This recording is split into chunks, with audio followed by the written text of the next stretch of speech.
Thanks. Well, look, thank you very much for the invitation to come here and talk about, I was asked to talk about pushing the boundary of diversity with particular reference to music education and youth orchestras.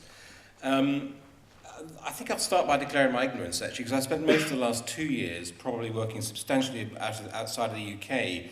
I think I probably had contact with about getting on for almost 40 different countries in terms of young players and young projects. So I'm more kind of coming from into the UK now to talk about some of the things I picked up. And I wanted to try and think and address myself today to talk about, let's say, a Kuumba type of organisation.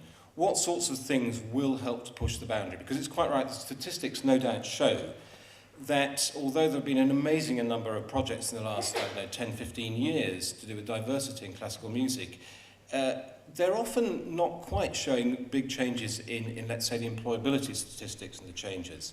So I thought of just a few principles, and so I was thinking of a kind of a nascent group of people who wanted to put together a group for young, diverse group of black and minority ethnic groups in this country. What are the kind of things to think about? If you want to see any of these slides, by the way, they're up on a blog, which the address is there, so that's just in case you don't feel like scribbling for the next few minutes. Number one, start young. I think this is an incredibly important thing. You need to get those 10,000 hours of practice done at the earliest possible age. There's a picture here of a group in Barquisimeto in South America, which is an orchestra composed of kids from about 3 to 5 years old. And it really is an orchestra. There's a string section, woodwind section, brass section. And it's quite incredible when you see those sort of kids that have been playing. By the time they get to 12, they've been doing it for almost a decade. By the time they're the age of employability, let's say, they're getting on for having a couple of decades of work. And I cannot stress too much how I think that really helps the power of groups when they've had kids actually involved in this for so long. Passion first, then refinement is one of the sayings, again, coming out of South America. I often think, that we start with kids and they come along, they've got enthusiasm, they're playing, and then we can sometimes end up kind of dropping on them process, bureaucracy, order, getting things right. And I think this is an incredibly important thing. This is an image of a group in South Africa, Buscade, and again, they really exemplify this for me. They start with the natural expressiveness that we all have as kids. If all of you are here, aged between 2 and 5, you wouldn't be as quiet as this. You'd have that natural expressiveness. And I think that often what we do in our best motives, with our best motivation, is we can kind of drop something, like we drop a cloth on the top of it. So keep the passion in kids when they're expressing things, and don't let that be kind of damped down. Peer teaching, I think, is an incredibly interesting thing, and this is part of my general principle, which is trust the young, first of all. This is an example where there's a process of going on here where kids are learning actually to use what's called paper orchestra. And so this child is showing a younger child with a stick how you use the bow. And I think kids, have an absolutely natural ability to be teachers. There's often a phrase used which is, if you know 2 notes, you are a teacher to the person who only knows 1 note. And I think that we often forget that, again, in our incredible determination that we adults will kind of organise everything. Leadership comes from within, I think that should say. It doesn't say it up there at the moment. This is actually a picture of Lambeth in Harmony on the Claw Ballroom when they were here. And I forget the name of the boy who's conducting. He's a cellist with Lambeth in Harmony. Incredible. From nowhere, after a year or 2 of playing the cello, he just thought he might like to try and conduct. And there's a real natural leader there. He's not able to practice at home, I think, because there are problems with where the instruments can be put and where they can be kept. But I would say that within the groups we all work with, you have leaders, and often we don't see them as a kind of cloak of invisibility because they don't have the title. This, to me, is an incredibly important thing. Lack of fear of failure. Again, I think in the West, in the North, in the cold climates, we're incredibly good at saying to kids when they learn instruments, when they play in orchestras, the first thing is, make sure you don't go wrong. It's one of those principles that's certainly imbued my musical education.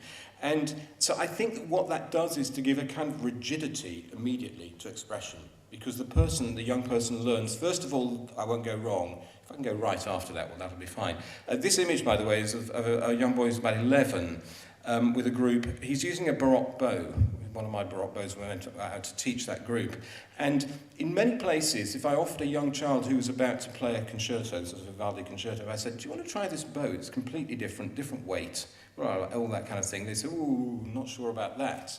Because they've already learned to be wary of trying something new in case of in front of the audience you go wrong. So I think we almost should celebrate failure in that respect, in encouraging people not to be, again, kind of broken down by this thing of be careful, don't go wrong.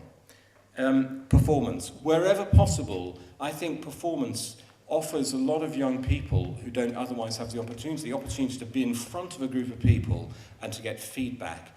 That applause, that clapping at the end, we often forget how powerful that can be for a lot of young people. I'll never forget in 2009 being at the first concert by New Nucleo in Venezuela, and I cannot tell you how profound it was to watch the kind of realization on the faces of those on the stage that what they were doing was something that was being approved of by the community. So I think the more you get that performance, the more you get the feedback saying, wow, amazing, more please, I think the more it's encouraging. I've gone very fast there. Teachers are an extraordinarily important part of this. And I've often seen these projects. There was actually a visit by a project to Venezuela a year or so ago, and everybody was talking about who would go, the director of the project, you know, the education specialist, the this, the that. And I just said, no, the teachers must go. Because those are the people who are in front. They're at the kind of the coalface of the teaching. So I would give a kind of primacy to the way that we actually not just teach, but also salute the teachers. Any music teachers in the room at the moment? Yeah, okay, thanks.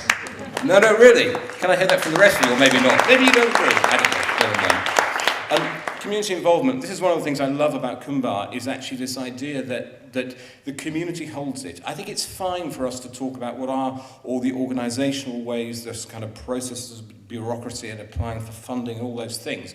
I deliberately wanted not to talk about those things this afternoon and say that actually it's your project. Let the community run that and push it, and it will have that much more power. So you were talking about outreach. I really agree with you. I've got this thing, swap outreach for inreach. Because actually what's often happening here is, yes, I mean, I was one of those players, a violinist in the 80s, who went out doing outreach. So I went into communities working as a violinist. I think one of the things I probably ought to have known about more before doing that was to actually value the community that I was going into and what they have.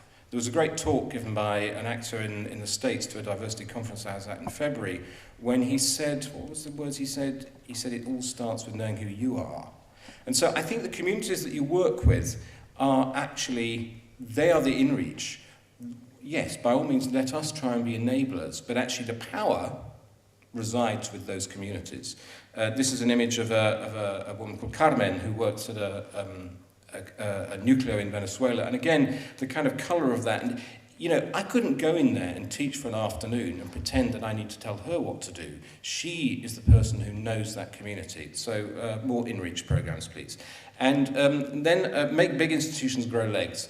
So here's a picture of the wonderful Royal Festival Hall across the way, an example of a good big institution. I think we have to eternally knock on the doors of the big institutions to make sure that they, as well as having their own agendas, have an ability to grow legs downwards into our communities and work. One of the things I'm doing with the European Union Youth Orchestra is to think what that means. We have young, wonderful players from 27, almost 28 countries. And one of my questions to the players and to the countries they come from is, okay, how can we now get those players who've been trained up to begin to look back into their own cultures and see what they can do? And I think we're an example of an institution that does need to grow those legs back down into the community. And my last thing is burn long, burn slow. This is a picture of a man who in 1975 began a project with young people playing music, José Antonio Abreu.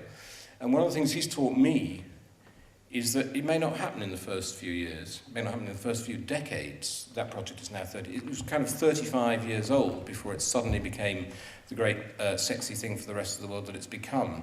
But he didn't need that to carry on with his project. So I would encourage us, in the face of our 3-year funding deadlines, to be thinking in terms of 5, 10, 15, 20 years.